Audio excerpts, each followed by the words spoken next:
Kang, Kang, Kang.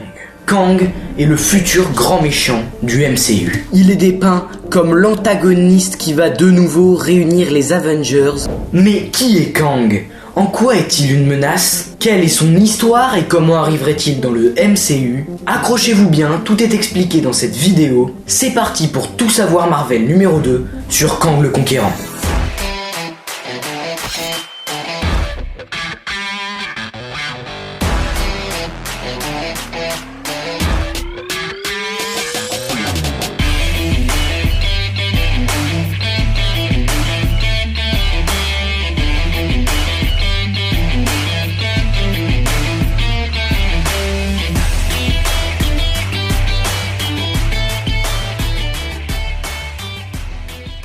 Qui est Kang ? Alors tout d'abord il faut savoir que Kang est un humain, du nom de Nathaniel Richards. Malgré son look d'extraterrestre, Kang est non seulement un homme, mais il n'a fondamentalement aucun vrai super pouvoir. Mais alors, qu'est-ce qui ferait de ce super vilain un méchant à la hauteur de Thanos et son gant de l'infini ? C'est bien sûr ce que nous allons voir dans cette vidéo avant de nous poser de la question de son introduction dans le MCU. Son histoire. Le plus souvent représenté comme un des adversaires des Avengers et des 4 Fantastiques, Kang est créé par le scénariste Stan Lee et le dessinateur Jack Kirby.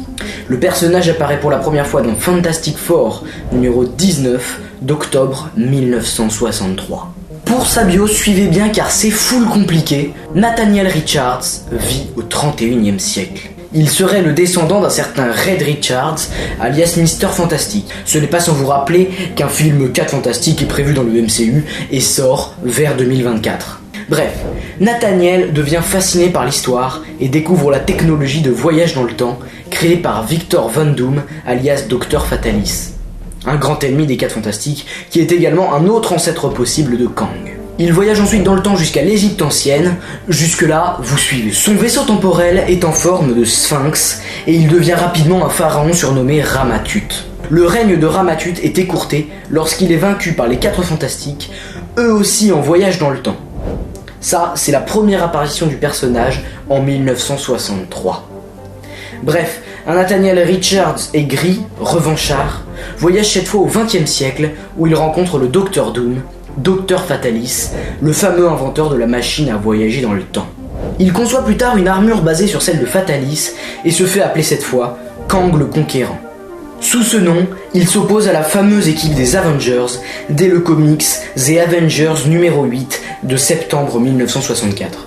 Donc, Kang est l'un des tout premiers ennemis des Avengers. Donc c'est un méchant de longue date, il n'a pas été créé récemment ou ce n'est pas un personnage dénué d'intérêt non plus. Donc il affronte les Avengers, il prévoit de les éliminer tous. Mais ceux-ci parviennent à le forcer à quitter cette chronologie. Avant qu'on continue, il faut que j'éclaircisse un point. Comment un humain random du futur, qui trouve par hasard une machine à voyager dans le temps, peut rivaliser avec les 4 Fantastiques ou les Avengers ? C'est dingue, non ? Ça reste de quelqu'un a priori normal. C'est comme si Marty McFly déboulait dans Avengers Endgame et dégommait les Avengers. Donc, Kang a pour principale particularité de n'avoir aucun pouvoir, sauf peut-être une bonne intelligence. Mais justement, cette intelligence ne lui a pas seulement permis de comprendre le fonctionnement de la machine temporelle découverte dans la forteresse de son ancêtre, Dr Fatalis, elle lui a également permis de devenir un expert en physique temporelle, et ses connaissances ne sont évidemment pas anodines. Grâce à elle, Kang maîtrise le pouvoir du temps comme personne, à un point tel qu'il a même réussi dans les comics à venir à bout de Thanos. Et vous allez me dire, mais comment ? Eh bien, tout simplement en le faisant vieillir à toute vitesse. Mais surtout, Kang connaît le flux du temps. Il sait ce qui va se produire avant même que cela arrive. Une capacité qui est d'ailleurs largement mise en avant dans le final de la première saison de Loki sur Disney+.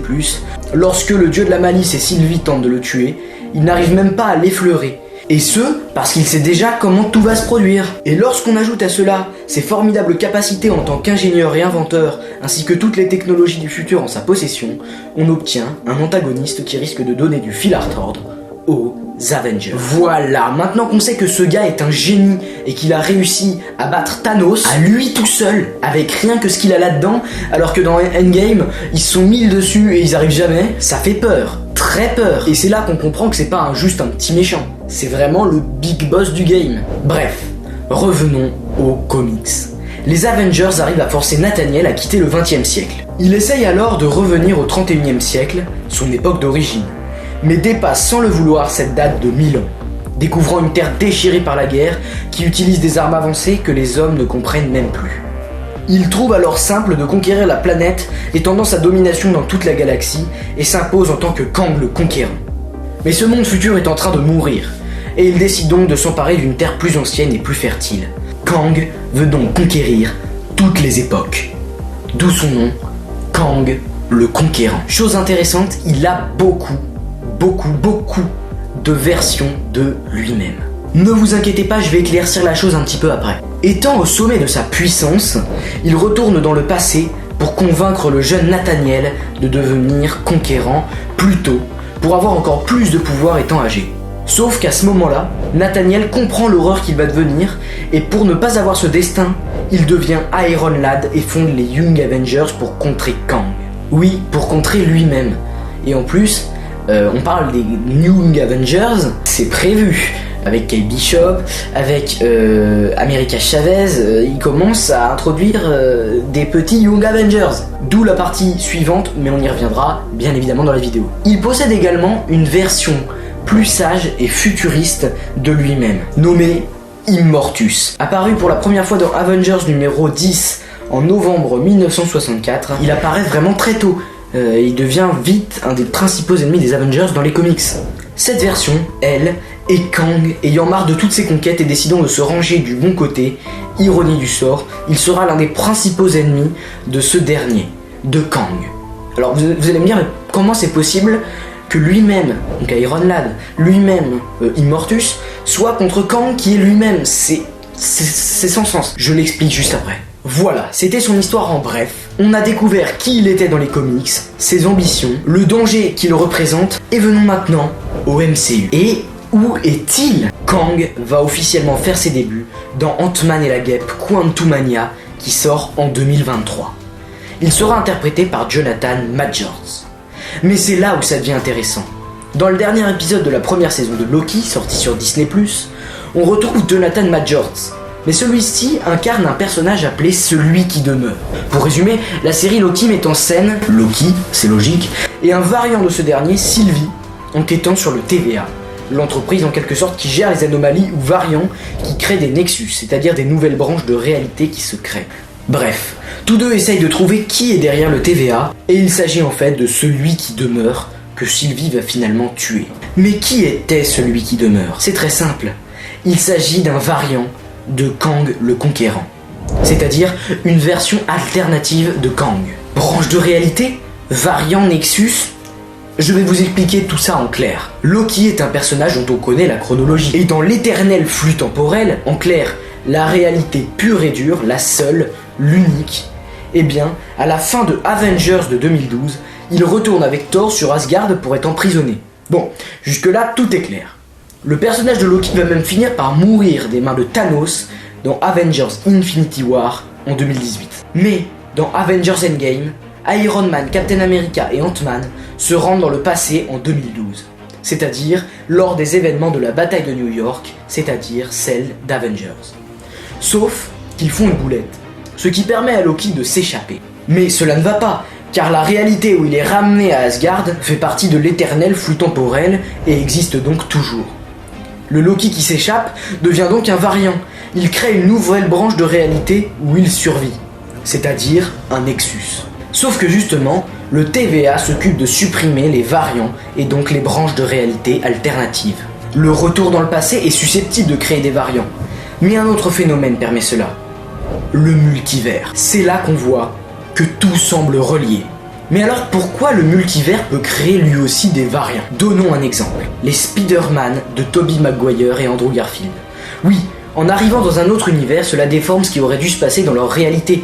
Ils deviennent en quelque sorte des copies d'eux-mêmes. C'est encore plus clair pour les méchants. Le bouffon vert meurt dans la réalité de Sam Raimi. Mais dans No Way Home, il passe par la réalité du MCU et finit par redevenir gentil. Sauf qu'après ça, il va revenir dans un univers qui sera une branche de réalité alternative, puisqu'il ne sera plus tué. Norman Osborn est donc un variant. Donc, pour en revenir à Kang, On n'est pas à l'abri qu'il ne soit le méchant que d'un seul film Marvel, c'est-à-dire Ant-Man 3. Mais ce serait dommage, d'autant plus que les studios ont l'air d'avoir déjà trouvé le méchant de cette phase, et il s'agit à 99% de Kang. Déjà, Kang n'est pas un véritable ennemi de Ant-Man, et d'après les informations, le reboot MCU des 4 Fantastiques devrait débuter ses premières prises de vue en 2023, cela signifie que la date de sortie du blockbuster ne serait pas fixée avant 2024. D'ici là, les studios Marvel pourraient déjà avoir entamé le dénouement de la phase 4 du MCU, à moins que les 4 Fantastiques soient le dernier film de la phase 4, à la manière d'un Avengers. Sauf qu'il y a 2 hicks. Marvel prévoit de faire un Young Avengers, c'est-à-dire un film où les plus jeunes héros de l'univers s'allient pour contrer finalement un méchant. Et ce méchant, ce serait pourquoi pas Kang. Le film n'a pas encore été annoncé car le dernier film annoncé pour l'instant, c'est les 4 Fantastiques. Après, rien ne garantit que dans Ant-Man et la Guêpe, ce sera Kang sous sa forme Kang le Conquérant. Ce sera peut-être Immortus, peut-être Iron Lad, peut-être le Centurion Écarlate, une autre identité de ce personnage. Mais ça peut très bien être Kang aussi. Personnellement, je mise plus sur Iron Lad. Kang, il serait plus réservé pour un gros projet genre Avengers ou un truc dans le genre. Sinon, celui qui demeure dans la série Loki peut sûrement être apparenté à Immortus, car il dit à la fin qu'il a peur de lui-même, c'est-à-dire d'autres versions de lui-même, ce qui voudrait dire qu'il est plus sage forcément, et donc c'est peut-être Immortus. Mais après, on n'est pas à l'abri non plus que ce soit une identité créée de toutes pièces. Et pourquoi la phase 4 ne serait pas une phase de transition vers une nouvelle phase ? Peut-être que Kang ne serait pas le méchant que d'un Avengers Young Avengers, mais peut-être de plusieurs Avengers, et peut-être qu'ils vont tuer des variantes de ce même personnage, mais qu'il va revenir. Ça m'a l'air très intéressant. Voilà. Écoutez, je vous ai parlé de Kang le Conquérant, ce qui pourrait être Kang dans le MCU, son histoire. Vous savez tout en fait sur Kang maintenant. Et j'espère que cette vidéo vous aura plu, que ça vous aura appris des choses. Et n'hésitez pas à vous abonner, ça fait extrêmement plaisir. Je sortirai beaucoup de vidéos Marvel cette année. Voilà, donc n'hésitez pas à me suivre, ça fait extrêmement plaisir. Salut! Il a tout prévu, il a déjà tout vu, il sait tout. Je sais bien, c'est compliqué, ok. Mais une personne va venir. D'innombrables versions différentes de cette personne extrêmement dangereuse. Et elles veulent toute la guerre. Il faut qu'on se prépare. Prenez-vous.